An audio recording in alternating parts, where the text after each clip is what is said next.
Hello my friends, welcome back to the channel Ashish sir. आज के इस वीडियो में हम लोग liquidation of final statement of accounts का सम करने वाला है, जहां पर कल लास्ट वीडियो के ऐसे ही इक्विटी शेयर होल्डर तक जाने का पेमेंट होगा।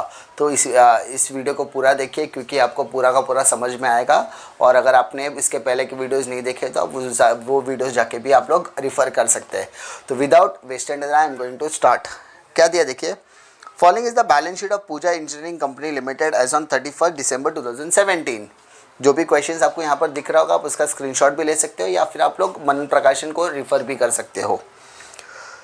Share capital 1500 8% preference share of ₹100 each, 3000 equity share of ₹100 each, 4500 equity share of ₹100 each, ₹70 paid up, 8% debenture having a floating charge on all the assets, outstanding debenture interest, creditors, goodwill, plant and building, plant and machinery, furniture, office equipment, stock data, bill receivable, cash in hand and profit and loss. ये balance sheet आपको दिया गया है।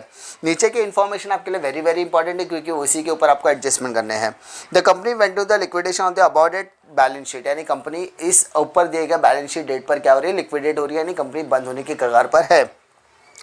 Preference dividend was in arrear for 3 years, it was paid before paying equity share capital, यानी equity share holder को पैसा देने से पहले आपको उनके डिविडेंड को पे करना पड़ेगा। तो कैसे पे करेंगे देखो, पहला प्रेफरेंस डिविडेंड आप पे करोगे। कैसे पे करोगे, what is the value of the preference share capital 1.5 lakh, 1,50,000 into 8%, तो 15 टैक्स रुपीज़ 12,000 होता है, मल्टीप्लाइड बाय कितने साल के लिए यहाँ पे बोला 3 years बोला, तो मल्टीप्लाइड बाय 3 कर दो तो 36,000 आपका हो गया preference dividend.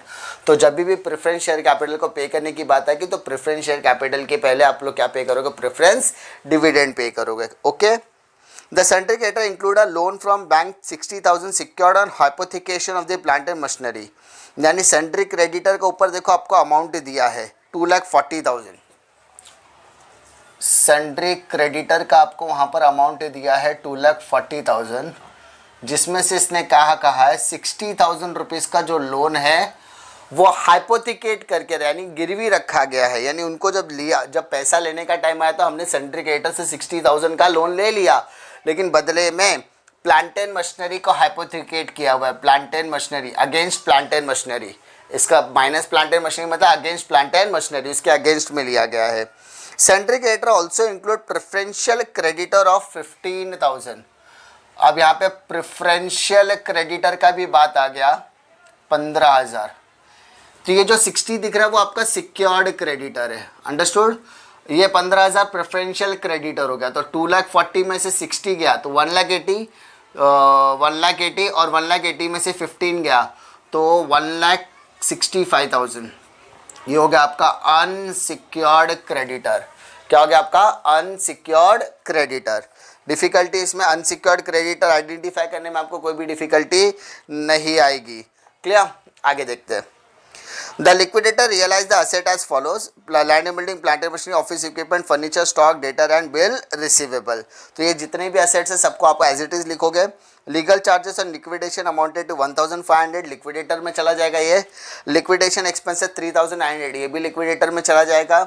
The liquidator remuneration was fixed at 1,500, ये भी लिक्विडेटर में जाएगा, plus 2% on sale of assets excluding cash, plus 4% of the amount distributed to unsecured creditor including preferential creditor. The liquidator made a payment on the 31st March 2017, यानी liquidator को हम लोगों ने payment कभी दिया 31 मार्च 2017 के दिन दिया है। अंडरस्टूड। सबसे पहले देखते क्या क्या दिया है। अब सबसे पहले हम लोग क्या करते हैं, यहाँ पर देखते हैं असेट्स। असेट्स की क्या क्या वैल्यू दिया देखो।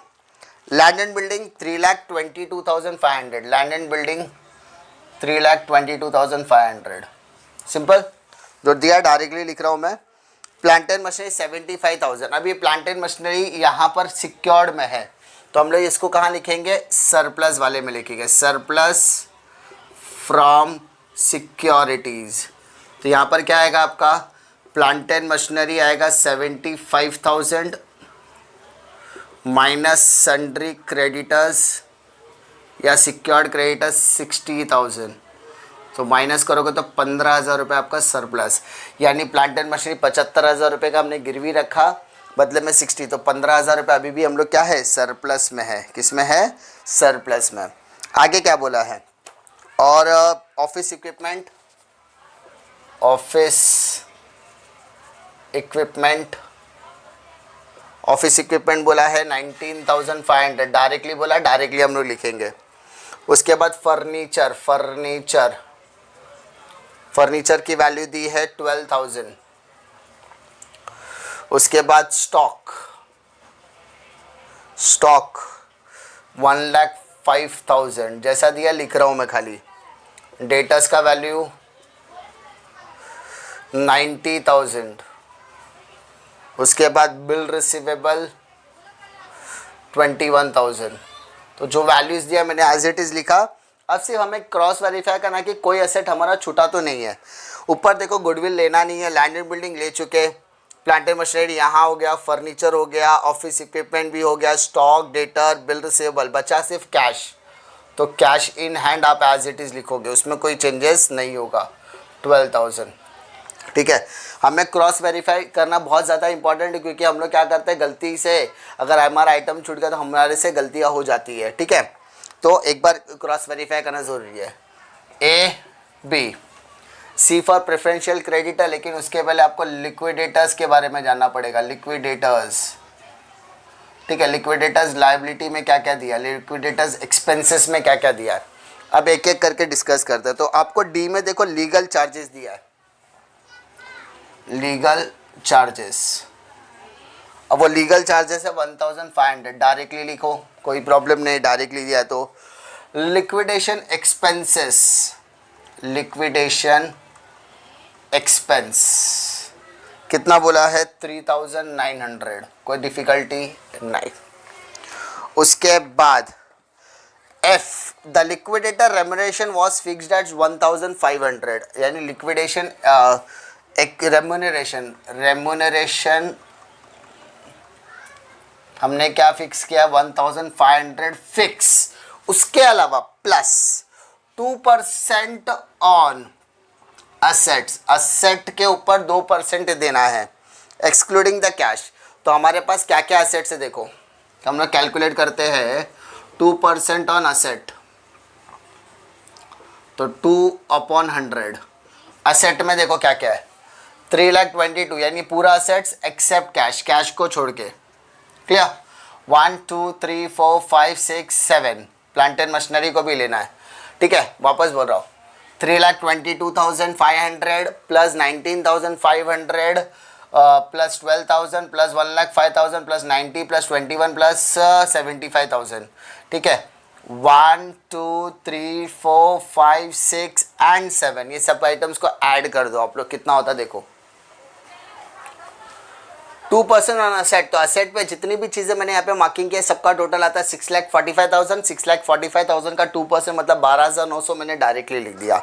उसके बाद बोला है plus 4% on amount distributed to unsecured creditor, तो 4% on unsecured creditors, unsecured creditors के ऊपर 4%। तो अनसिक्योर्ड क्रेडिटर 165, उसका 4% 6,600, उसका 4% कितना, 6,600, इंक्लूडिंग प्रेफरेंशियल क्रेडिटर। तो इसका मतलब 4% ऑन प्रेफरेंशियल क्रेडिटर भी बोला है। अब हमारा प्रेफरेंशियल क्रेडिटर 15,000 है, उसके ऊपर भी 4% निकाल दो, तो 15,000 का 4% हो जाएगा 600। ठीक है, मैंने यहाँ पर ईच एंड एवरी आइटम को यहाँ पर स्पेसिफिकली अलग अलग करके दिखाया है, तो आपको डिफ़िकल्टी कहीं पर भी सोल्यूशन मैंने कॉपी नहीं किया है, क्योंकि मेरे को सोल्यूशन करने कॉपी में विश्वास नहीं, मैं अपनी तरीके से करा रहा हूँ, ताकि आप लोग किसी भी तरीके का मिस आउट नहीं होना चाहिए कोई भी पॉइंट हमारा। The liquidator was made on 31 मार्च, यानी 31 मार्च को पेमेंट हो रहा है। अभी देखो, ए हो गया, बी हो गया, सी आने से पहले प्रेफरेंशियल क्रेडिटर आने से पहले लिक्विडेटर हो गया। Now come to preferential creditor. तो प्रेफरेंशियल क्रेडिटर यहाँ पे 15,000 हमने लिखा है। ठीक है, ए बी सी, सी के बाद D, D for debenture holder, तो बाय डिबेंचर होल्डर। तो डिबेंचर होल्डर को देखो, डिबेंचर्स का वैल्यू दिया है क्या क्वेश्चन में, चेक करो, दिया है 8% डिबेंचर। 8% डिबेंचर का वैल्यू कितना है, 8% डिबेंचर का वैल्यू है 1.5 लाख रुपया। उसके नीचे देखो इंटरेस्ट भी दिया है, इंटरेस्ट ऑन डिबेंचर वैल्यू दिया 6000, डिफ़िकल्टी। उसके बाद भी हमें एक और इंटरेस्ट ऑन डिबेंचर निकालना है। अभी बोलोगे सर ये क्यों निकालना है? भाई ये तो हमारी बैलेंस शीट के हिसाब से, लेकिन हमारा जो पेमेंट हुआ है वो पेमेंट हुआ 31 मार्च को पेमेंट हुआ है। देखो क्वेश्चन में दिया भी है कि लास्ट का डेट 31 मार्च 2017 को पेमेंट हुआ है, लेकिन हमारा कंपनी बंद हुआ है 31 दिसंबर 2017 को बंद हुआ है, ऐसा बोला है ना। तो एक्चुअली वो डेट 31 दिसंबर 2017 नहीं होगा, 31 दिसंबर 2016 होगा, 2016। तो यहाँ से यहाँ तक का आपको 3 मंथ्स का सफ़र है। तो आप क्या करोगे, इसका इंटरेस्ट निकालोगे। कैसे निकालोगे? 1,50,000 इंटू 8% इंटू 3/12। क्लियर? तो 3% आप लोग क्या करोगे, इसका इंटरेस्ट कैलकुलेट करोगे। 1,50,000 का 8% 0 0 0 0 कैंसिल, 3 1 जा 3 4 जा 4 1 जा 4 2 जा 15 दूनी 30, तो यानी आ गया 3,000 रुपया। यानी ये up to the date of balance sheet है और ये आफ्टर द बैलेंस शीट है, यानी आफ्टर बैलेंस शीट डेट, यानी बैलेंस शीट डेट के बाद। A B C D, D के बाद आता है A for unsecured creditor. Unsecured creditor, unsecured creditor अगर आप देखोगे तो यहाँ पे 1,65,000 है, आपको डायरेक्टली सब कुछ कैलकुलेट करके मिला है। ई के बाद आता है F, F for preference share holder. अब यहाँ पर आने से पहले आपको क्या करना पड़ेगा, चेक करना पड़ेगा कि आपके पास कैश कितना बचा है। ठीक है, तो हम लोग देखते हैं यहाँ पे डेबिट का टोटल अगर आप करोगे तो कितना आता है। देखो डेबिट का टोटल अगर आप करोगे तो आपको कितना टोटल मिलेगा। डेबिट साइड का टोटल अगर आप करोगे तो 5,97,000 होगा और माइनस क्रेडिट साइड का टोटल, तो क्रेडिट साइड का टोटल है 3,66,000, माइनस कर दो 2,31,000 आ जाएगा। अब मेरे पास 2,31,000 है, तो मैं क्या करूँगा, प्रेफरेंस शेयर होल्डर को पहले दूंगा डिविडेंड, प्रेफरेंस डिविडेंड। तो प्रेफरेंस डिविडेंड हमने कैलकुलेट किया 36,000, तो 2,31,000 में से 36,000 में माइनस कर, तो मेरे पास बचा 1,95,000। अब मैं चेक करूंगा मेरा प्रेफरेंस शेयर कैपिटल कितना है। तो as you see in the question 1,50,000 मेरा प्रेफरेंस शेयर कैपिटल है, माइनस करूंगा 1,50,000। ठीक है, मेरे को कोई प्रीमियम वगैरह बोला नहीं। उसके बाद भी मेरे पास 45,000 रुपये बचा है, तो इस 45,000 रुपये को मैं दूंगा इक्विटी शेयर होल्डर को। तो इक्विटी शेयर होल्डर में आ जाएगा 45,000। ठीक है, कोई difficulty? No. Take the total 5,97,000 यहाँ पर डेबिट में भी आएगा, 5,97,000 इधर आएगा, यानी ये हमारा बैलेंसिंग फिगर हो गया। It depends on the question कि हमको किस तरीके से देना है। ठीक है, अगला लेक्चर, अगला जो वीडियो होगा, अगला जो लेक्चर होगा वो बहुत ज़्यादा इंपॉर्टेंट होगा, क्योंकि वहाँ पर इक्विटी शेयर होल्डर के अमाउंट को एडजस्ट करना होगा। यहाँ पर भी लॉस ऑन, यानी आप याद रखो, आपको जो सोल्यूशन में दिया बहुत ज़्यादा बड़ा स्टेप करके दिया। मैंने आपको मेरे ट्रेडिशनल मेथड से ही करा रहा हूँ, कोई डिफ़िकल्टी नहीं, कोई ज़्यादा हाई नहीं, कोई ज़्यादा लो नहीं, same method, same variety, same सब कुछ कराने की कोशिश कर रहा हूँ। अगर आपको वीडियो पसंद है तो लाइक करो, दोस्तों में शेयर करो, और इस चैनल पर अगर आप पहली बार आए तो चैनल को सब्सक्राइब ज़रूर करो, क्योंकि सब्सक्राइब करने का पैसा नहीं लगता। मिलता हूँ मैं आपको नेक्स्ट वीडियो में, तब तक के लिए जय हिंद।